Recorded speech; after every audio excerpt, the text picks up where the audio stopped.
Hey everybody, it's Will Sickles from beingalandlord.com. Thanks for watching my video.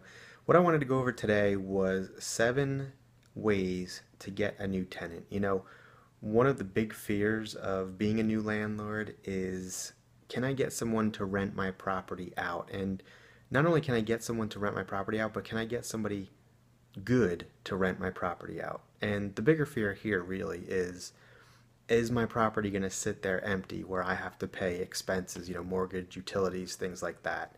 You don't want that to happen, especially as a new landlord. So here are 7 ways to get potential renters through your door. Of course, the more feet through the door, the more chance you have of renting your property out, especially to a good tenant. So um, the first, the first one I want to go over is simple for rent sign. Put a for rent sign right in the front yard. I know it sounds very simple. It's very cheap, but I know I have a friend in South Carolina who has a few row houses that they rent out, and all they do is they put a for rent sign right in the front yard, and within 24 hours they have a flood of traffic. I'm not kidding you. It's their most effective way of advertising. Now, of course, you have to have the traffic for this to work. So your rental property has to be on a busy street or in a busy neighborhood, but don't underestimate it. It also depends on your renters, your potential renters and your market. For my rental property, it's a little more on the luxury side, a little more expensive, so I don't know that somebody, a potential renter in my market would respond to a for rent sign in a yard. But they could. I've never tried it, honestly, but I heard that for some markets it does work very, very well. Very easy to test. Second, more traditional method, ad in a newspaper. This is less costly, of course, than the big rental websites, putting an ad there, but it also depends on the market. Your market may not respond to ads in newspapers. They may not be looking at the newspaper you're putting an ad in, or maybe they are. And maybe it's a good way for you to go to advertise. You kind of get a 2-for-1 usually here. You get it in the print newspaper and you also get it in the online newspaper. Most newspapers are online anymore. So you kind of get a 2-for-1 there, and it depends on the readership of the newspaper. You want to make sure a lot of people, especially in your potential market, are reading that newspaper. Third method is also free, Craigslist, putting in a post on Craigslist. Um, a lot of agents are doing this now, which could be a pro, so it's getting clients. It could also be a con that a lot of agents are doing this now. It's crowded, so for your rental to stand out, you really have to make a really good Craigslist ad.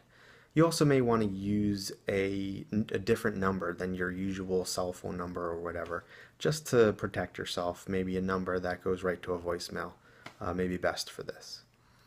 Number 4, tell a friend. You may have a friend who knows somebody that needs a rental. They just may not have brought it up before. Very easy, free advertising, right?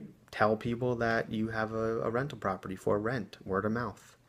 Also, if you're comfortable, put it up on your social media site, Facebook, Twitter, whatever. As long as you're comfortable doing that, that could be a great way to get potential renters through the door too. Number 5, post at work. A lot of jobs have internal websites. Great place to put an ad up saying you have a rental that is for rent. These people have a job, right? So I've done this. I've gotten a decent amount of traffic from this ad channel, so it's definitely worth mentioning here. Number 6, an ad on a rental website. This is my favorite method. It's the one that has gotten me pretty much every single tenant that I've had. I think it's where more serious renters go to check out what's out there. You do have some looky-loos, of course, also. You're also competing with bigger companies. A lot of the bigger apartment companies will put an ad on these rental websites. But it also, I think, gets you more qualified traffic. It does cost more, but for me at least, it's effective. Also, I do get some no-shows with an ad on a rental website, but I think this just goes along, with the territory and gets more qualified traffic through the door. And then number 7 is a mix of everything, basically. You can try all of the above methods and see what works for you. Or try some of them. Try a for rent sign, very low cost. Try a Craigslist ad, try Facebook, see what you get. If you're not getting any results, go to the next level, put a newspaper ad out, see if that works, do it for a month. If that doesn't work, or if you want at the same time, try a rental ad on a rental website. Try both of those for a month, see if those work. If those don't, scale back and try the more cost-effective ways. So test your market, see what works, test things for a month. It's not that expensive, especially when you compare it to having to pay a mortgage if you have a mortgage on your rental property. And I think it's the best way to test. So hopefully this was helpful. If you have not signed up yet, sign up to my email list. You'll get 3 free videos that go a decent amount in depth of what I went through to become a landlord. Definitely worth your time. So go over to the step-by-step blueprint page, put your name in, put your email address, and I'll send you 3 free videos going through the process that I went through to become a landlord. So hope to see you over there, and thanks for watching.